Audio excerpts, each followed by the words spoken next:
So massive cyber attacks have hit over a dozen of the United States of America's largest airports. All right, this is now happening. This is breaking news. All right, and they're saying, quote, Russian cyber hackers have done this. All right, this is very serious. This is a very serious escalation of this ongoing World War III situation that we are seeing, because that's what we are in. We are seeing a escalation every single day. Now we are seeing massive cyber attacks on over a dozen of the biggest airports in the United States of America, okay? And the reason why cyber attacks are such a massive threat, because they can hit anything, first of all, and second of all is because under the US's nuclear response, if a cyber attack hits critical infrastructure, then we can technically use a nuclear weapon in response to, give a response for the cyber attack that they are doing. Okay, so it just digs us deeper into this hole. And also, cyber attacks are very dangerous because it's very hard to tell where they're actually coming from. They're saying this is coming from a Russian group, and the name is, quote, Killnet. That's what it's called. A pro-Russian hacker group is believed to be behind the attack. That's what mainstream media is saying. That doesn't mean that's exactly what's going on, but that's what mainstream media is reporting. All right, so over a dozen of the largest airports in the country, including O'Hare in Chicago and LaGuardia in New York. All right, these are targeting massive airports, and they're giving them a denial of service request for their websites. So they have essentially shut down all their websites. Nobody can order tickets. Nobody can get their tickets online. Nobody can check the flight times. Nobody can see if times are, if flights are on time for them.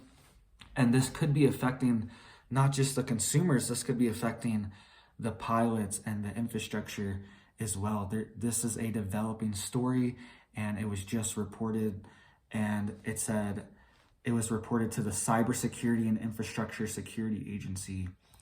And this is huge, guys. This is another big development in this war that we are seeing. All right, we saw this bridge, all right, and then we saw yesterday that there's a massive warning from the U.S. Security Council, all right, and then today, and then the day before the bridge, there was a warning from the Secretary of State that there was going to be a response, and then the bridge happened, and then they warned yesterday something grave is going to happen, and then now today a massive cyber attack hits our airports. All right, what's next, guys? We have to be thinking ahead. What happens when they hit the banks?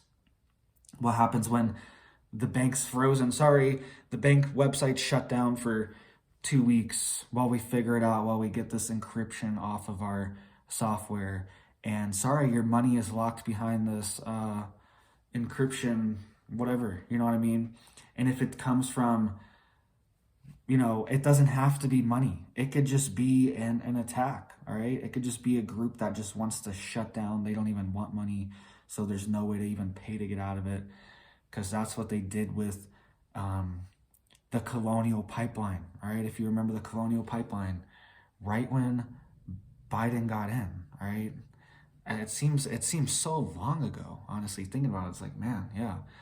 But right when he got in, all right, there was a Colonial Pipeline hack, and they shut down one of the biggest oil pipelines in the United States, and it was in the Southeast that mostly got affected. Places like Florida was having massive gas station shortages. Like, only certain gas stations had gas. If you were in a rural area, your gas station might have been out of gas. I was thinking to visit family around this time, because I was an hour or two away, that I need to make sure that there's gas, along the route, because there was no gas near me. You know what I mean? I was like calling them to make sure you're sure the gas station near you has gas. It was that bad, all right? And this could happen at any moment. Any infrastructure could be hit, right? And that was supposedly a Russian cyber attack too as well. And that's something that was just kind of swept under the rug. I feel like most people don't remember it. The Colonial Pipeline hack. It happened just last year. So This could hit anything, all right? This could hit the banks. This could hit our energy grid, all right? I've said this 100 times. If you've seen all my videos, thank you for watching, all right? And I'm sorry you have to hear this again, but this is so true. I love to remind people of this. A congressional report reports that a North Korean EMP would essentially wipe out 90% of the US population just because there would be no electricity, all right? They said if there's no electricity for a whole year in the US, essentially 90% of people would be wiped out because this people would not be able to survive, right? It would be very difficult to survive in this situation if the entire grid collapsed at once. And it's not just your house doesn't have power, it's all the factories don't have power, right? Everything doesn't have power, all right? The water pumps don't have power, nothing works, all right? So this would wipe out 90% of people within the first year, and this was a congressional report that they put together, hired people, paid millions of dollars to study this, break it down exactly what would happen, and that's what they're predicting. So make sure you're in the 10%, all right? What if we see a cyber attack on our grid? And who knows where this could be coming from, right? This could be coming from a lot of different sides. This definitely could be coming from Russia, right? But this definitely could be coming from other bad state actors, internal actors, all these different things that could be going on that could be false flags, you know what I mean? And I was saying yesterday, what the heck's going on? Why are things escalating so much right before November? Right before, you would think they're trying to like paint things to be great, but they're not. The Fed's raising inflation. I mean, the Fed's raising interest rates, crashing the economy, causing a recession. Massive war. Biden's coming out saying nuclear Armageddon. The National Security Council's giving grave warnings, all right? And we are just getting closer to war. Why are we doing this? How many days from an election and now a massive cybersecurity attack on our airports, all right? This is huge. And the fact that it's airports, you think about how heavily, you know, police state-esque airports are. You know what I mean? It's like it's very controlled. It's a very controlled environment when you go in there. You cannot act up.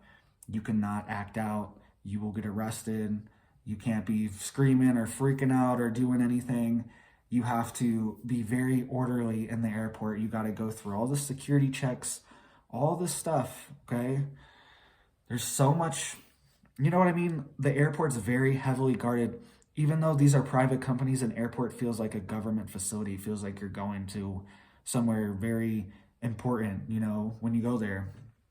And it is important, but I'm just saying the security is so high there, and they were able to get through this easy denial of service attack on their website. Like, how do they not have protection of this? They don't have DDoS or whatever, denial of service protection on their own website. It's just insane. Like, we are so vulnerable, we are so open, and look out. Like, I doubt the banks, the energy companies, the power companies, I doubt they're all much more prepared if the airport, you know what I mean, the airline companies aren't prepared either, right? So let me know what you guys think. This is huge, massive development. Hopefully I keep saying this, and now it's happening, all right? We are entering the tit for tat phase of this war where we're just going to see hit for hit for hit, and the hits are going to get bigger every time because people are going to be retaliating. It's like the cycle of violence, where these families of, you know, it's like generations. It's like, oh, you hurt my cousin, so I'm going to get your cousin, or you hurt my whatever brother, so I'm getting your brother, and then you get their brother, and then they're like, oh, you got my brother now, and I'm getting your mom. You know what I mean? It's like, it's this cycle of violence that people get stuck in because nobody stops, and nobody just beats the bigger person and says, no, we demand peace right now, all right? I saw Ron Paul coming out saying we need to demand peace and demand no for this nuclear war. Say no as a country and stand up, and we all need to like let's like get a White House petition or something going for it. All right, seriously, that we do not want a nuclear war. All right, so thank you guys so much. Thank you guys for watching. Please stay safe out there, stay prepared, and I hope you guys have a big old blessed day.